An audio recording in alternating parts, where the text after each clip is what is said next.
देखिए कि मैंने यहाँ पर लिखा जैसे कि ही इज रिच, ठीक है।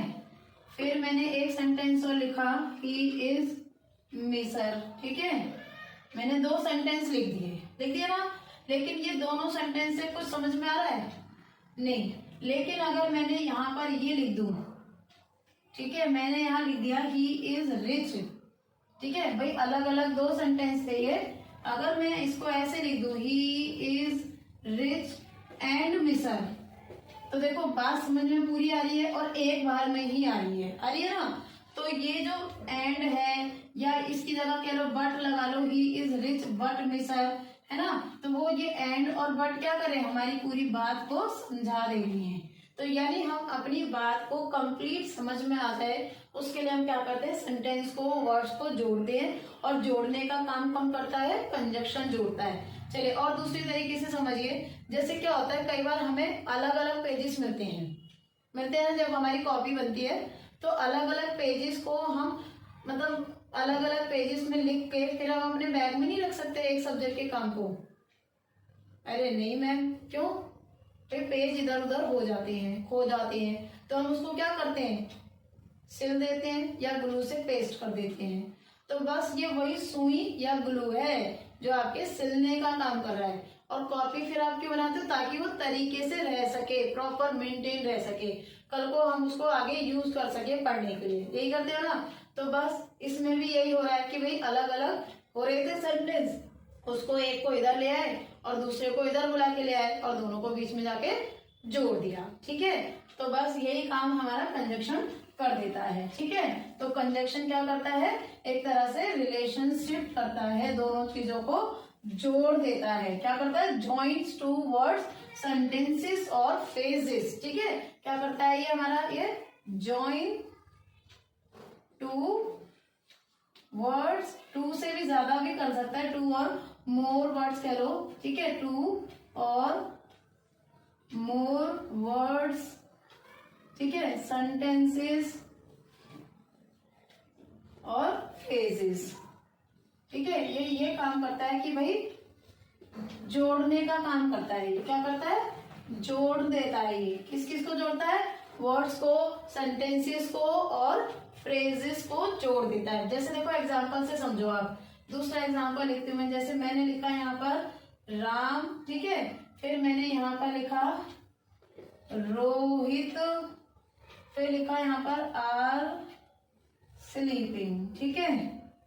तो देखो यहाँ पर राम और रोहित दो वर्ड हैं, दोनों को जोड़ दो। अगर एंड यहाँ लगा दो, बीच में एंड में लगा दूं तो दोनों क्या हो जाएंगे, जुड़ जाएंगे, है कि नहीं, और बात पूरी आ जाएगी समझ में। तो ये क्या है हमारा कंजक्शन, ठीक है। अब देखो ये जो कंजक्शंस होते हैं ना, ये तीन तरह के होते हैं। टाइप्स ऑफ कंजक्शन कह लो या काइंड्स ऑफ कंजक्शन कह लो, ठीक है। देखो फर्स्ट वन क्या होता है हमारा, कोऑर्डिनेटिंग कंजक्शन, ठीक है। इनके नाम जो है ना, इनके काम से रखे गए थे।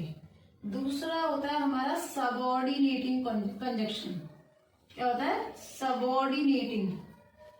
और तीसरा होता है हमारा कोरिलेटिव, ठीक है। क्या करता है ये, कोरिलेटिव। ये तीन होते हैं हमारे कंजक्शन के काइंड। अब कहोगे मैम इनके काम क्या होते हैं, काम तो सबके यही होते हैं, वर्ड, सेंटेंस और फ्रेजेस को जोड़ना। तो आप कहोगे फिर मैम इनका काम एक ही है, तो ये अलग अलग क्यों नाम रखे गए, क्यों इसको बांटा गया कंजक्शन को, जब काम सबने एक ही करना है। देखो ये काम सबके एक ही है, पर जिन चीजों को ये जोड़ते हैं, किस तरह के सेंटेंस को जोड़ना है, किस तरह के वर्ड्स को जोड़ना है, वो अलग अलग है इनमें। कि भाई ये किसी और तरह के सेंटेंस को जोड़ता है, ये किसी और तरह के सेंटेंस को जोड़ता है, ये किसी और तरह के सेंटेंस को जोड़ता है। इसीलिए इनको तीन पार्ट्स में डिवाइड किया गया, ठीक है। अब कहोगे वो कैसे मैम, क्या अफर्मेटिव, एक्सक्लेमेटरी वगैरह भी इनको जोड़ते हैं? हाँ जोड़ेंगे, लेकिन इनको दूसरे तरीके से जोड़ेंगे। देखो कैसे जोड़ते हैं। सबसे पहले हम बात करेंगे, देखो आज से हम कोऑर्डिनेटिंग कंजक्शंस की बात करेंगे, ठीक है। आज की वीडियो में हम क्या करेंगे, कोऑर्डिनेटिंग कंजक्शन आपको पूरे अच्छे से बिल्कुल याद करा देंगे कि आपको अपना मतलब एग्जाम में कुछ भी दिक्कत नहीं आएगी। ठीक है, एकदम 100% कॉन्सेप्ट आपको याद हो जाएगा, बिल्कुल ऐसे याद कर दिया जाएगा। ठीक है, चलिए अब देखो हम कोऑर्डिनेटिंग कंजक्शन की बात करेंगे। देखो कोऑर्डिनेटिंग का मतलब होता है जो कोऑर्डिनेट करे। कोऑर्डिनेट मतलब कहते हैं ना मैम ये हमारे साथ कोऑर्डिनेट नहीं करता है। कोऑर्डिनेट मतलब कोऑर्डिनेट मीन्स हमको हेल्प नहीं करता है ना, ये तो कहते हो मैम ये हमारे साथ कोऑर्डिनेट नहीं करता, मतलब हमारे अनुसार नहीं चलता है, या हम मतलब एक बैलेंस बना के नहीं चलता है। ये तो कहते हैं कि भाई ये हमारे इक्वल नहीं हो पाता हमारे। कोऑर्डिनेट मतलब ये तो कहते हो जैसे मान लो कोई बड़ा फंक्शन हो रहा है, डांस शो हो रहा है, तो क्या कहते हो मेरे साथ कोऑर्डिनेट करो, मतलब अपने आप को मेरे इक्वल लेके आओ या दोनों को इक्वल बनाओ, बैलेंस में लाओ। तो बस ये कोऑर्डिनेटिंग भी यही करता है।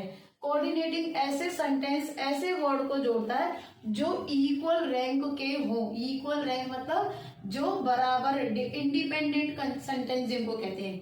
ठीक है, या ये कह लो जो कॉम्प्लेक्स कंपाउंड सेंटेंस को जोड़ते हैं। आप कहोगे मैम ये कंपाउंड क्या है, ये कंपाउंड वाला क्या होती है। कंपाउंड वर्ड होते हैं जो ऐसे सेंटेंसेस मतलब जो आपस में अलग अलग हो सकते हैं, जो एक सेंटेंस पे दूसरा सेंटेंस का ना हो, डिपेंड ना हो, उन सेंटेंस को हम कंपाउंड कहते हैं। तो जो कंपाउंड सेंटेंसेस को यानी जो ऐसे सेंटेंस जोड़ दे उसे हम लोग कोऑर्डिनेटिंग कंजक्शन कह देते हैं। ठीक है, दूसरी भाषा में समझिए। देखो मैं आपको एग्जांपल से समझाती हूँ तो जल्दी समझ में आ जाएगा। ठीक है, कोऑर्डिनेटिंग कंजक्शन, ठीक है, बहुत आसान है ये। देखो मैं आपको इसको याद करने की भी टेक्निक बताऊंगी। देखो जब मैंने आपके सामने ये सेंटेंस लिखा था ही इज रिच, फिर मैंने लिखा ही इज मिसर। अब एक बात आप मुझे ध्यान से बताइए कि ये जो रिच और मिसर वाला सेंटेंस है, अगर मैं बात करूं इनके खाली कंप्लीट होने की, मीनिंग कंप्लीट होने की, तो अगर मैं ये सेंटेंस ना लिखूं, मान लो ये सेंटेंस मैंने काट दिया, अगर मैं खाली ये कहूं ही इज रिच, तो बात समझ में आ रही है ना, मतलब पूरा है, सेंटेंस पूरा है ना, किसी दूसरी चीज की नीड नहीं है। और दूसरा कोई सवाल खड़ा नहीं हो रहा मन में, मैंने बोला वह अमीर है, तो क्या आपके मन में सवाल उठा? नहीं उठा, है ना। और दूसरा देखो अगर मैं ये ना लिखूं ही इज रिच और ये लिखूं ही इज मिसर, वह कंजूस है, तो क्या मन में कोई दूसरा सवाल उठा? कोई मतलब इनकम्प्लीट जैसी सेंस आई? नहीं आई। तो अब देखो जब ये दो सेंटेंस इसी तरह के जोड़े मैंने, ठीक है, इन सेंटेंस को जब जोड़ा मैंने रिच एंड मिसर, तो जिस कंजक्शन ने ऐसे सेंटेंस को जोड़ दिया वही क्या हो जाएगा? कोऑर्डिनेटिंग कंजक्शन हो जाएगा। ठीक है, क्या हो जाएगा? Coordinating conjunction. यानी मैंने ऐसे सेंटेंस लिए थे जिनका कंप्लीट मीनिंग था, जो अपने आप में पूरे हैं, एक दूसरे पे डिपेंड नहीं है कि भाई अगर तू नहीं आया तो मैं नहीं आऊंगा, ऐसा नहीं है भाई। ठीक है, दोनों अपनी अपनी जगह पर आ जाते हैं एक दूसरे के बिना। तो ऐसे सेंटेंस को जोड़ने वाला कंजक्शन क्या कहलाता है? कोऑर्डिनेटिंग कंजक्शन कहलाता है। ठीक है, अब आया, अब देखो ये जो कोऑर्डिनेटिंग कंजक्शंस होते हैं ना, इनका सीधा सीधा एक टेक्निक समझ लो। ये कौन से कंजक्शन होते हैं? ये गिनती में देखो कितने होते हैं। देखो फैन बॉयज, ठीक है, कहोगे मैम कैसे पता चलेगा कि ये कोऑर्डिनेटिंग कंजक्शन है? देखो फैन बॉयज नाम का कोड याद करो आप। कहोगे मैम ये कोड क्या है? बहुत आसान, F for, A for and, N for nor, ठीक है, B for but, O for on, और O फॉर और, Y फॉर येट, और S फॉर सो। ठीक है, ये टोटल 7 कंजक्शंस होते हैं जो कोऑर्डिनेटिंग कंजक्शंस होते हैं। टेक्निक बहुत सीधी सीधी है, फैन बॉयज बस। ठीक है, FN फैन, BOYS बॉयज। अब देखो इनका यूज कैसे कैसे कहाँ होता है। देखो सबसे पहले मैं बात करूंगी एंड। एंड क्या करता है? दो चीजों को ऐड करता है, सिमिलर चीजों को क्या करता है? जो चीजें एक सिमिलर में हो, सिमिलरिटी बताए। ठीक है, दो सिमिलर चीजों को जोड़ता है, ये सिमिलर वर्ड्स या सेंटेंसेस को जोड़ रहा होता है। एड सिमिलर, ठीक है, सिमिलरिटी इस चीज को जोड़ता है। अब कहोगे देखो दूसरा मैं बताती हूँ बट। बट क्या करता है, बट कंट्रास्ट को शो करता है। कंट्रास्ट का मतलब होता है एक चीज हमारी पॉजिटिव तो दूसरी ही चीज उसकी नेगेटिव, मतलब एक आदमी की हमने बुराई भी कर दी और उसी आदमी की अच्छाई भी कर दी, या ये कह लो पहले अच्छाई कर दी फिर बुराई कर दी। जैसे मैंने बोला वह अमीर है लेकिन कंजूस है, तो देखो अमीर है ये अच्छाई हो गई, वो कंजूस है ये उस आदमी की बुराई होगी। तो दो कॉन्ट्रास्टिंग चीजों को शो करने के लिए हम क्या लगाते हैं, बट लगाते हैं। जोड़ता ये भी है, ऐड ही होता है, लेकिन कैसी चीजें, कॉन्ट्रास्टिंग चीजें। कॉन्ट्रास्टिंग मतलब आदमी की बुराई अच्छाई दोनों जोड़ दी एक ही में, ठीक है, तो उसको हम क्या बोलेंगे, बट का यूज।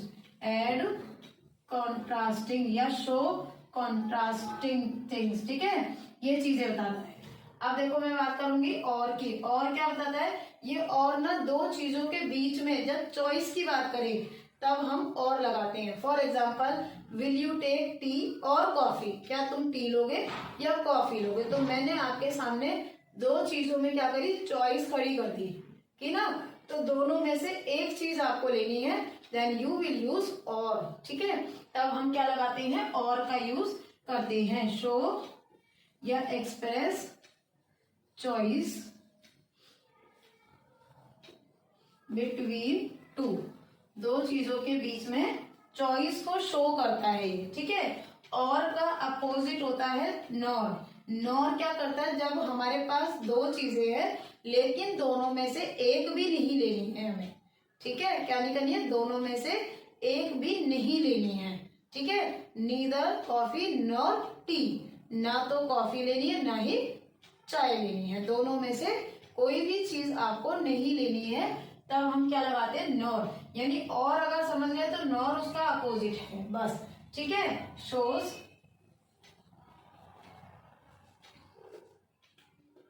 रिफ्यूजन ऑफ चॉइस, ठीक है, जब चॉइस को रिफ्यूज की बात करें, चॉइस बिटवीन टू, दो चीजों के बीच में आपको चॉइस मिली है लेकिन आप दोनों में से किसी भी चीज के लिए एग्री नहीं हो रहे हो, तब हम क्या यूज करते हैं, नॉर का यूज करते हैं।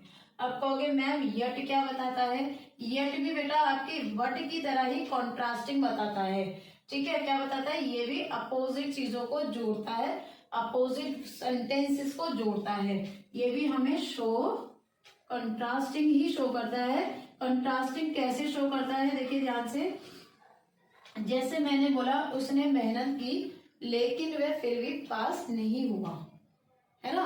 एक चीज मैंने क्या की, पॉजिटिव बात करी कि ना, कि उसने मेहनत की लेकिन फिर भी वह पास नहीं हुआ, तब मैं क्या लगाऊंगी, येट की। मैं दूसरी बात ही नेगेटिव की बता रही हूँ, ठीक है, एक पॉजिटिव हो गई और दूसरी तरफ उसी की नेगेटिवली बात हो गई, तब हम क्या लगाते हैं, येट लगाते हैं, ठीक है। क्लियर इतनी बात। देखिए बट जो है ना वो सेम सब्जेक्ट होंगे इसमें, बट और येट में एक चीज जान लीजिए, बट में सब्जेक्ट जो होंगे ना वो सेम हो रहे होंगे, ठीक है, लेकिन येट में सब्जेक्ट तो सेम हो रहे होंगे लेकिन वो जोड़ नहीं पा रहे हो आप एक जगह पे ही, मतलब उसमें से कुछ भी आप स्किप नहीं कर पा रहे हो जब जोड़ोगे तो। बट में आपने देखा ना, ही इज रिच बट मिसर, तो मैंने ही इसको दोबारा नहीं लिखा, लेकिन जब मैं अगर येट लगाऊंगी तो मुझे दोनों सेंटेंस को पूरा लिखना होगा और तब मैं बीच में येट लगाऊंगी, इस तरीके से यह कॉन्ट्रास्ट शो करेगा, ठीक है। चलिए मैं इसका यहाँ एग्जांपल लिख के दिखाती हूँ। ही वर्कड हार्ड, ठीक है, यहाँ लिखा। अब मैंने इसी के साथ देखो दूसरा सेंटेंस लिखा, ही फेल्ड। अब मैं बताओ यहाँ दोनों सेंटेंस पूरे लिख रही हूँ और तब मैं बीच में येट लगा रही हूँ, दैट शोज द कंट्रास्ट, कि उसने मेहनत की लेकिन वह फिर भी फेल हो गया, येट ही फेल, तब मैं क्या लगा रही हूँ, येट का यूज कर रही हूँ, ठीक है। अब देखिए फॉर और शो, ये दोनों क्या बताते हैं, देखो सो और फॉर दोनों रीजन, लॉजिकली रीजन को बताते हैं। मान लो कोई चीज लॉजिकली जोड़ रहे हैं हम, दो सेंटेंस ऐसे हैं जो लॉजिकली किसी रीजन से या आर्ग्यूमेंट से जुड़ रहे हैं, तब हम शो या फॉर का यूज करते हैं। ठीक है, अभी देखिए दिखाती हूँ। शो लॉजिकल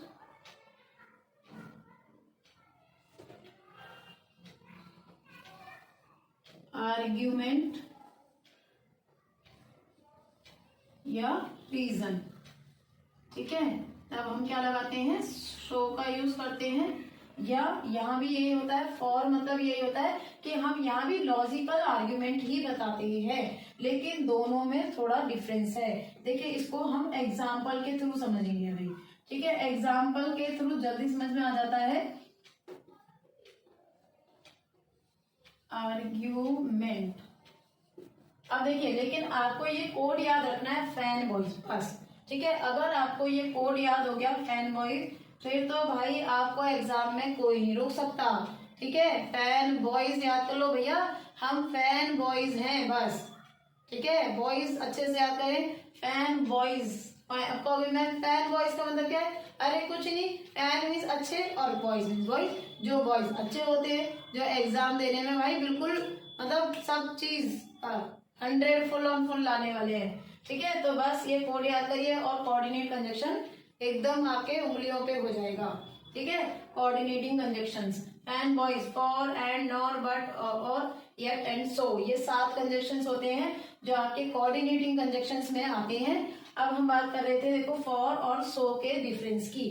बहुत इजी है, देखिए फॉर एंड शो का डिफरेंस देखिए, मैं आपको बहुत एग्जाम्पल से समझा देती हूँ। Just wait and watch. देखिए जैसे मैंने यहाँ पर लिखा ही इज, मान लो मैंने यहाँ लिखा इज स्कूल इज फार, फिर मैंने यहाँ लिखा he can not go alone. ठीक है, मैंने यहाँ 2 सेंटेंस लिखे कि उसका स्कूल दूर है, वह अकेले नहीं जा सकता। ठीक है, तो यहाँ ये दोनों एक रीजन के साथ जुड़ सकते हैं ना, कि वह स्कूल अकेले क्यों नहीं जा सकता, क्योंकि उसका स्कूल दूर है। तो यहाँ पर मैं क्या लगाऊंगी बताओ, फॉर या सो? यहाँ मैं सो लगाऊंगी। ठीक है, देखिए क्यों, देखिए ऐसे ही इन दोनों को जोड़ूंगी मैं, his school is far so he can not go alone. ठीक है, यहाँ रीजन। दूसरा देखिए मैंने यहाँ सेंटेंस क्या लिखा, मान लो मैंने यहाँ लिखा मालती कैन नॉट वॉक, फिर लिखा शी इज फैट।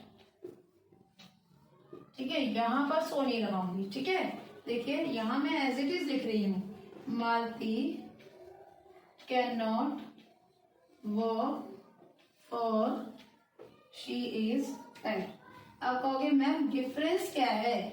डिफरेंस ये है, यहाँ पर पहले बात को लिखा गया, उसके बाद हमने रीजन लिखा, he can not go along. देखो ध्यान से, यहाँ पर ध्यान से देखिए, यहाँ हमने पहले रीजन लिखा, फिर हमने इस स्टेटमेंट को लिखा। यहाँ हमने पहले स्टेटमेंट लिखा और बाद में हमने रीजन लिखा। This is the difference. ठीक है, तब हमने सो और फॉर डिसाइड करा। बाद में अगर उस चीज का रीजन आ रहा है तो हम फॉर लगा देंगे। अगर पहले रीजन आ रहा है और बाद में वो बात आ रही है, ठीक है, जो कहना चाहते हैं हम, तब हम क्या लगा देते हैं, सो लगाते हैं। जुड़े दोनों रीजन के लिए ही है सेंटेंस, दोनों रीजन ही बता रहे कि वह चल नहीं सकते। क्यों?